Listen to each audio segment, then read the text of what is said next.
তো আসলে তো আমি কিছুই জানি না রাত্রেবেলা যখন সে আসে না তখন আমরা বুঝি আমার বাড়ি আসে না পিছনে ফোন করে মালিককে মালিককে ফোন করতে সব ভিডিও গুলি বেড়েছি মালিক ইয়ার মোবাইল তো সিম খোলা খুলে তুমি কোন তো বুঝে যে একু কোথায় তো বাইরে আছে না বাইরে আছে মানে আমরা দুগুণ বাইরে আমরা এবার আমরা কিছু করলেন আমি ফোন দেওয়াই ছিলেন কইয়া আমার চলবে চলে ভিতরে তো আমি তাহলে অনেক কথা কমাই ভিতরে আমি যে তুমি আমরা ফোন করছো নি এদের কাছে যাবো কেউ তো ফোন করছো না না তখন আমার কিছু ভালো লাগে থাকে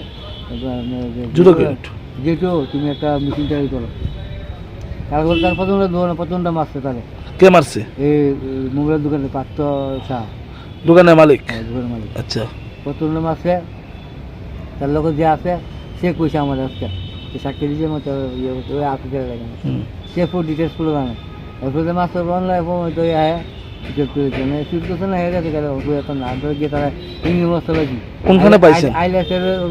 আইলাসের কোয়ার্টারে কমপ্লেক্সের উল্টার দিকে একটা কনস্ট্রাকশন বিল্ডিং হইতেছে এখানে একটা মিনিটে বাসা মিনিটে দুরন্ত অবস্থা পাইছে। আচ্ছা, আপনার ছেলে কোন দোকানে থাকতো? জিবি মোবাইল দোকান। জিবি, কি নাম মালিকের? কতদিন ধরে এই দোকানে থাকতো? 1.5 বছর। হ্যাঁ, 1.5 বছর। কি কারণে মারছে জানতে পারছেন না? আমরা তার কোনো কথা আমরা কার্যকর্তা গেছি যে বাইক নাই নিখোঁজ জোয়ানবদ্ধ কোনো কিচ্ছু নাই মানে কইলাম না। আপনার ছেলের কি নাম? রাহুল আসিফ। হ্যাঁ, রাহুল আসিফ। বয়স কত? 22 বছর। তো এর আগে কি এরকম মারধর করছে আপনার ছেলে? না।